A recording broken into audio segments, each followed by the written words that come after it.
Sure. So how would you educate your 5 boys? Actually, I created a little school. Yeah. What kind of school? Could you describe to us? Sure. I mean, it's small. It's only got 14 kids now, and it'll have 20 kids in September. It's called Ad Astra, which means to the stars. That's maybe a bit different from most other schools, is that there aren't any grades. There's no like not grade 1, grade 2, grade 3 type of thing. Making all the children go in the same grade at the same time, like an assembly line. I know. You know, because some people love English or languages, some people love math, some people love music, and they have different abilities at different times. It makes more sense to cater the education to match their aptitudes and abilities. So I think that's one principle. Another is that it's important to teach problem solving, or teach to the problem, not to the tools. So this would be like, let's say you're trying to teach people about how engines work, or you know, you could start by a more traditional approach would be to say, well, we're going to teach you all about screwdrivers and wrenches, and you're going to have a course on screwdrivers, a course on wrenches, and all these things. And this is a very difficult way to do it. A much better way would be like, here's the engine. Now let's take it apart. How are we going to take it apart? Oh, you need a screwdriver. That's what the screwdriver is for. You need a wrench. That's what the wrench is for. And then a very important thing happens, which is that the relevance of the tools becomes apparent. So all your 5 boys are in that school? Yes. Until when? This is from I don't know. preschool So far to... it's only 1-year-old. But they like it. They like it? Yeah. And you want to keep them away from regular schools? No, I just didn't see that the regular schools, they weren't doing the things that I thought should be done. Like, you know, those 2 principles, they weren't adhering to those principles. So I thought, well, let's see what we can do. Maybe creating a school will be better. And I actually hired a teacher from the school they were at, who also agreed with me that there was a better way to do it. Have they surprised you in a way of their innovative thinking? Yeah, it seems to be going pretty well. I mean, the kids really love going to school. I think that's a good sign. You know, I mean, I hated going to school when I was a kid. It was torture. So the fact that they actually think vacations are too long, like they want to go back to school. Wow. Yeah, exactly. That's weird. I know. Which college or which university? No, there's no need even to have a college degree. Oh, wow. Okay. At all, or even high school. I mean, if somebody graduated from a great university, that may be an indication that they will be capable of great things, but it's not necessarily the case. You know, if you look at, say, people like Bill Gates or Larry Ellison, Steve Jobs, these guys didn't graduate from college. Dropouts, yeah. But if you had a chance to hire them, of course, that would be a good idea. Yeah, okay. So, you know, just looking just for evidence of exceptional ability, and if there's a track record of exceptional achievement, then it's likely that that will continue into the future. How I describe myself? Well, I mean, I seem to have a high innate drive, and that's been true even since I was a little kid. You know, I really had a very strong drive. Did all sorts of risky things when I was a kid that like, why did I do those things? They're crazy. I care a lot about the truth of things and trying to understand the truth of things. I think that's important. You know, if you're going to come up with some solution, then the truth is really, really important, I think. I try to think of, I mean, it's difficult to obviously come up with like things that are praise for oneself, you know, or like, there's bad and good here, but I think like sometimes they're just like the things that seem quite clear and obvious to me, and I don't understand why they aren't so obvious to everyone. AIDS or people like that, what is it you have in common with them? Well, I mean, those are pretty different personalities, you know, between Gates and Jobs and Ellison. Business and success? I think you know, all 3 of those were technologists, but with different types of skills.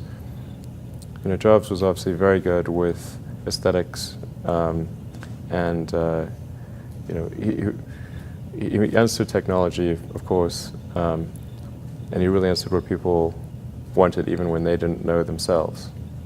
And he was not afraid to break boundaries. But like say, like Gates would probably be better at sort of raw engineering and technology than Jobs, but not as good on aesthetics.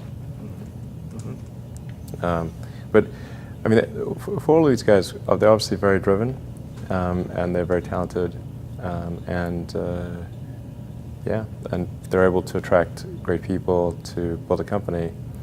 But I mean, the ability to attract and motivate great people is critical to the success of a company, because a company is it's a group of people that are assembled to create a product or service. That's the purpose of a company. People sometimes forget this elementary truth, and so if you're able to get great people to join the company and work together towards a common goal, and you sort of have a relentless sense of perfection about that goal, then you will end up with a great product. And if you have a great product, lots of people will buy it, and then the company will be successful. Yeah. But really, it's pretty straightforward, really. I mean, yeah, that's the reason for it. I wouldn't say I'm fearless. In fact, I think I feel fear quite strongly. But if what we're doing is what I'm doing I think is important enough, then I just override the fear. Mm-hmm. So, but it's not as though I feel it like more strongly than I would like. And in which areas would you never go full risk if you still are fearful? Well, it really depends on the stakes. If the stakes are high, if it's really important, then I will overcome the fear and just do it anyway. Mm-hmm. But essentially, I mean, I just drive overrides fear, but I feel the fear. It's kind of annoying. I wish I didn't. Okay. I wish I felt it less. Uh-huh. So, yeah. All these introspective questions are interesting. I don't get asked these very often. And then, like, I'm trying to think, like, what is like an accurate reply? And some of these, it's hard to evaluate yourself in these things. Mm-hmm. Which company you founded was the most risky at the start? Well, probably SpaceX. I thought it had the lowest chance of success. I mean, I thought both Tesla and SpaceX would fail at the beginning. You thought? Yeah, so? sure. Really? Of course. But nevertheless, you put all your money in that, in both. I expected to lose it. Well, technically, what I thought was, well, I'll take half the money from PayPal, and if I lose half of it, that's okay. But then, of course, the companies encounter difficulties, and then I have a choice of either let the company die, or put, all the money into the companies. And so I really didn't want the companies to die, so I put all the money in the companies. Yeah. And then I had to borrow money from friends to pay living expenses.